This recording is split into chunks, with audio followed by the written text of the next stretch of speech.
Hey guys, welcome back to FixItPhillip. Be sure to like and subscribe if you haven't done so already. So we have a 2002 Toyota 4runner. We already changed the rear axle seals on both sides. There's another video for that. But the whole drum inside and brake shoes is completely soaked in rear differential fluid. So we're going to change out the brake shoes and clean up the drum here. So I'm going to show you guys how to change rear brake shoes.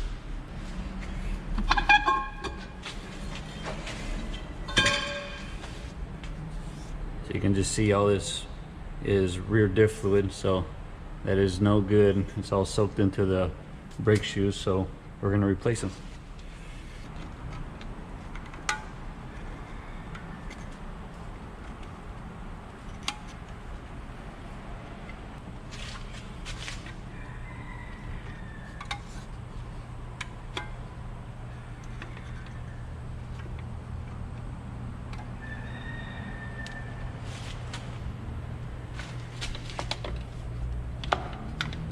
Come on.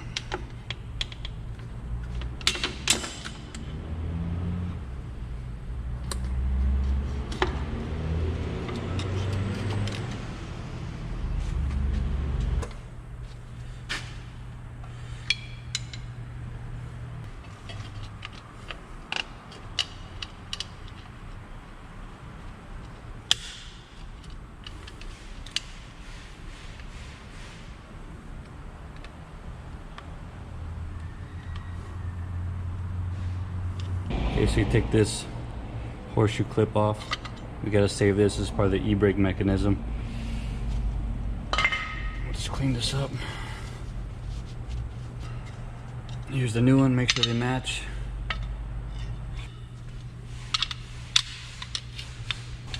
So it came with these new clips. Just squeeze it on there and we have to pinch it to close it up.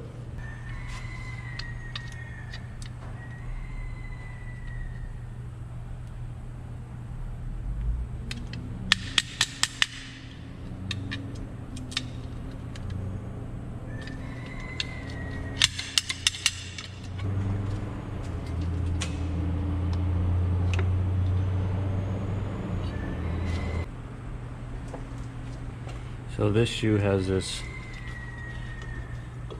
piece here. Take it out.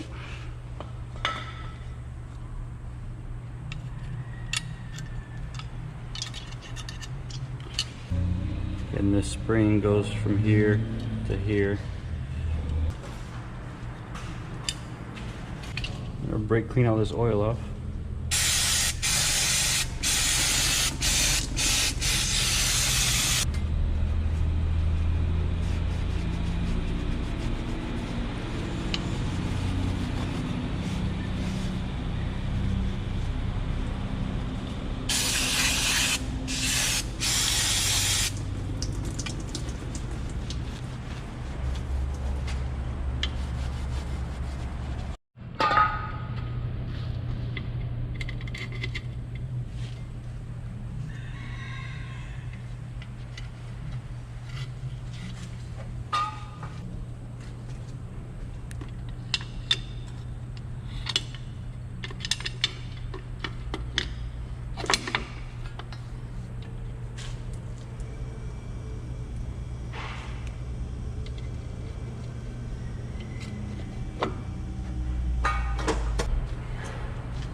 You can do upper and lower ball turns.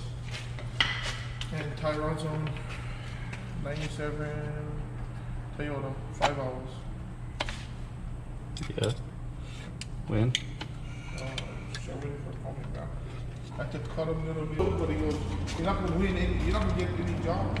And that's what happened with this customer. They go, oh, how come this auto shop was way cheaper?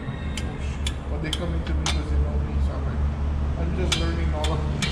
Well, they said it was cheaper.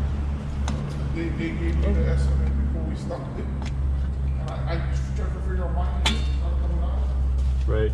And I cannot figure out why, but then.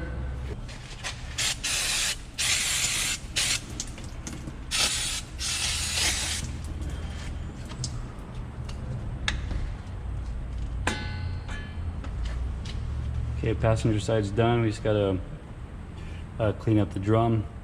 We gotta adjust this wheel here so these brake shoes sit close to the brake drum.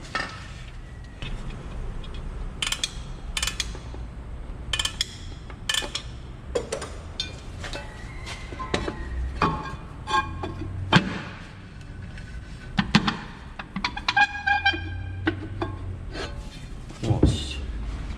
Just a couple clicks more.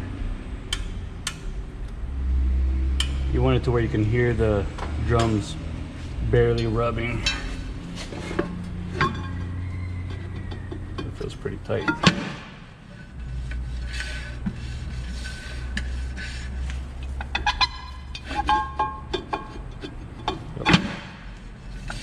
Okay, that's how you do brake shoes on this Toyota 4Runner for the rear. I'm just gonna do the same thing to the driver's side, and we'll be good to go. Just make sure you clean up all that rear diff fluid off of the drums if you had, and the backing plate if you had a rear axle leak problem as well, or whether it's just brake dust or whatever it is. Make sure it's all cleaned up before you put everything back together. So thank you for watching Fix It Phillip. Be sure to like and subscribe if you haven't done so already, and remember, with Fix It Phillip, you can fix it. I'll see you next time.